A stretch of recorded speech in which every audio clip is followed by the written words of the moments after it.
नमस्कार दोस्तों, मैं हूं यूपी राजधानी न्यूज से केशव गौतम। आज मैं मौजूद हूं राजधानी लखनऊ के मखदूमपुर गांव में, जो कि गोमती नगर विस्तार के अंतर्गत आता है।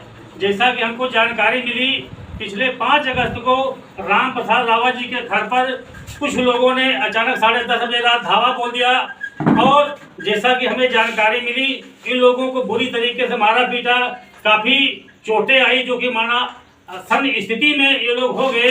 किसी तरीके से गांव के लोगों ने आकर के उनको बचाया और इस बात की जानकारी जब कुछ सामाजिक संगठन के लोगों को हुई तो आज इस मौके पे वो लोग भी हालचाल लेने के लिए आए हुए हैं।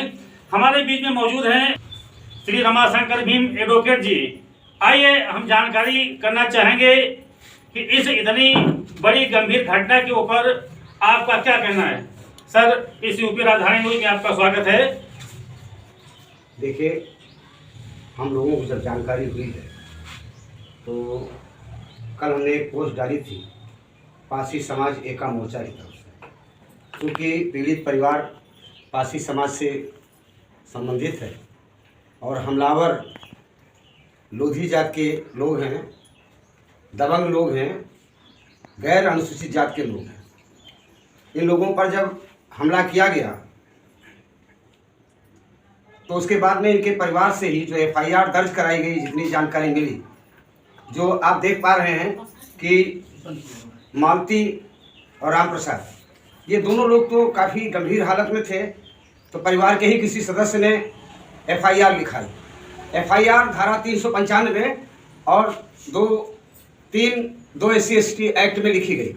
395 में आजीवन कारावास की सज़ा होती है और फिर क्यों गोमती नगर थाना विस्तार जो है, गोमती नगर विस्तार थाने की पुलिस ने अब तक मुलजिमानों की गिरफ्तारी नहीं की है। जी।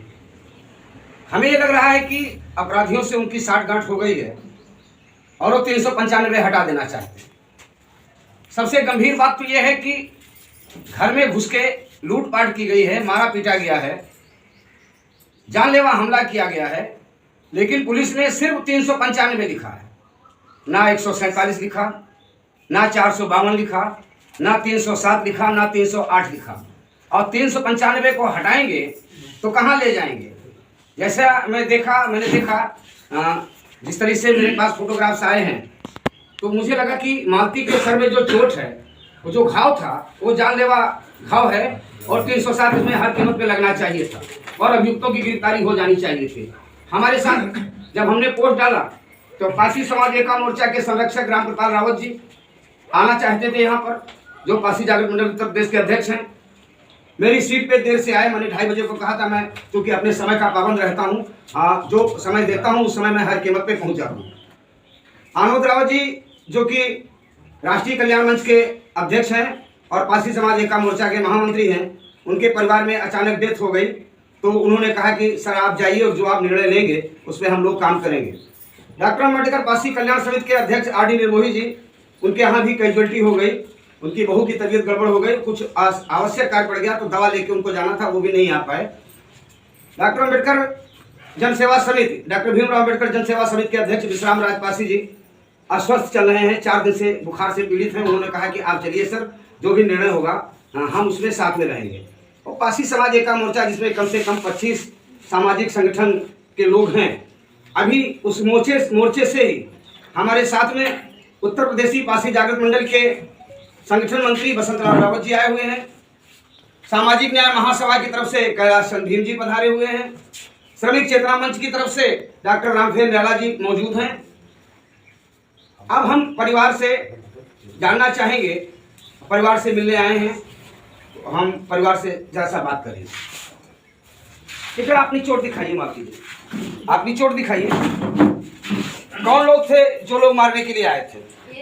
सुशील का परिवार, पूरा परिवार। सुशील का पूरा परिवार आया था। हमारा आदमी सांस की और खांसी की तबीयत खराब रही, इसने दवा लेके लेटा रहा। उसने यही सामने गेट पे गाली दे रहे थे, अरे मादर चौथ भोसड़ी वाली, जब हिम्मत है तो बाहर आओ, नहीं अंदर आ गए तो बाका लेके तुमका काट डालो। हमने नहीं निकले और डर के हमारे जब हम गेट बंद करने लगे तो उसने गेट बंद नहीं करने दिया, अचानक से घर में घुसर आए। कितने लोग थे वो लोग? अरे लगभग रहे हैं 15-20 लोग रहे हैं।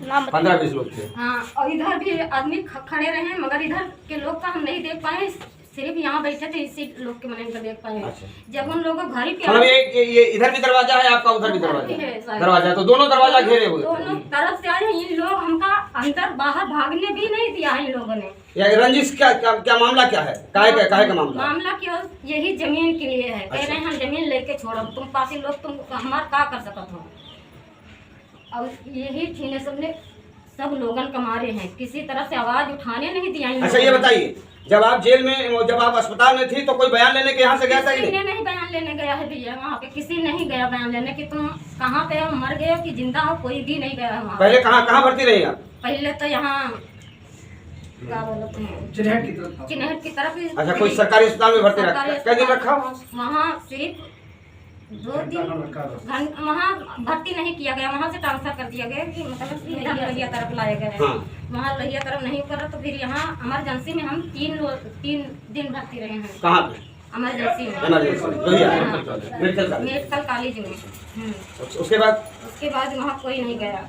देखिए, 3 दिन बाद जब तुम 3 दिन भर्ती रही तो डॉक्टर, सुनिए जो बात पूछना चाहे उतना बताए। 3 दिन भर्ती रही इमरजेंसी में, तो उसके बाद डॉक्टर ने क्या कह के कहा, जाओ तुम ठीक हो, छोड़ दिया? ठीक है। उसके बाद जब यहाँ हम इनके पास आए, ये बलरामपुर में भर्ती थे, तब उसने हमको हटा दिया। तब इनके पास हम आए, तब हमारा टाँका पूरी तरह से पक गया था। तब हमने वो टाँका वहाँ क्या बोला था, दूसरे अस्पताल में, बलरामपुर में कोई भी? अच्छा, ओपीडी में ये टाँका कटाया गया है हमारा। ओपीडी में पट्टी होता है। देख ये स्थिति है। देखिए ये जो मामला है, हम परिवार से मिल रहे हैं तो ये एक तरीके से मेडिकल की तरफ से भी लापरवाही हो रही है। आदमी का टाँका ठीक नहीं हुआ है और ये कहते हुए कि टाँका ठीक हो गया है, डिस्चार्ज कर दिया जाता है। सीएमओ महोदय देखिए कि इस तरह से कैसे चलेगा कि जब टाँका पक गया है और दूसरे अस्पताल में अपने पति का जब इलाज करा रही हैं, उस समय इनका भी इलाज चलता रहा है। कई दिन में आप कब आए हैं घर से, अस्पताल से कब आए? 20 तारीख को आए हैं। 20 तारीख तक। और इन लोगों ने मारा है तो हमें इन यादव के पक्ष में जो आए थे उन लोगों के हम वजह से बच गए हैं। अपनी जान में उन लोगों ने मार दिया है। अच्छा। हमारे जो हीरा लाल है, सुनीता है, इन्हें आवाज उठाया है इन लोगों ने, सभी ये लोग के आए। मतलब ये लोग जो गांव के कुछ और लोग जो आए तो इन लोगों ने बचाया? इन्हीं लोगों से हम बचाया। अभी उल्टा कहा किया है, हमारे जो बचाने वाले पक्ष आए थे उनका भी नाम लिखवा दिया गया है फर्जी में। काहे क्या लिखा है कि जो बचाए, जो हमका लोग बचाया है। देखिए उन्होंने लिखाया होगा क्रॉस केस। ये एक परंपरा चल रही है कि बड़ी वारदात को कम करने के लिए अगर पुलिस से साठगांठ कर लो तो दूसरी क्रॉस FIR लिखा दो। ये मामला SC ST एक्ट का है, गंभीर मामला है, 395 का मामला है। क्या क्या लूट के ले गए थे घर से? सब सरपाए पहने थे, मंगलसूत्र, सोने की अंगूठी एक ठे पहने थे। ये लूट जब मारे हैं कपड़े पहने, तब हमका होश था कि ये सब छीन कर लेके गए हैं। ये लूट छीन के लेके गए कि लूट के लेके गए? लूट के लेके गए। मतलब चोरी भी और सीना जोरी भी, मारा भी और लूटा भी। इतनी बड़ी गंभीर वारदात। कोई पुलिस के लोग यहाँ पहरा देने आते हैं, पता किया कि नहीं आते हैं? एक बार भी नहीं कोई आया? कोई नहीं।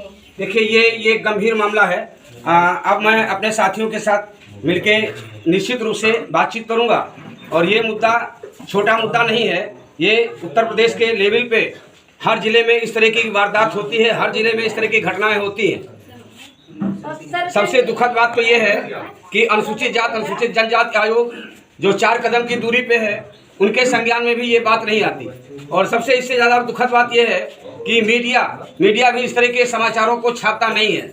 जब मीडिया भी समाचार नहीं छापेगा तो लोगों की जानकारी में नहीं आएगा। चलिए, जब जानकारी हुई तो हम लोगों ने ये वायरल किया और वायरल करने के बाद अब हम निश्चित रूप से अपने लोगों से बातचीत करेंगे और आगे आंदोलन की रणनीति तय करेंगे।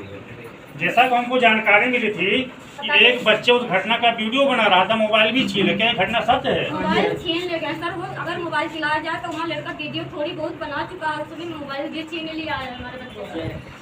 ये लड़के बनाए थे सर, जब लोग आ रहे थे तब हमने बनाया था। सुशील, अमर और सुनील, तीनों राजा उनका लड़का, उनका कभी क्या नंबर है मोबाइल का? 70 68 93 36 15। ठीक है, ये लिखाया गया है FIR में है कि मोबाइल छीन ले। ये राम प्रसाद जी, आपका मकान है?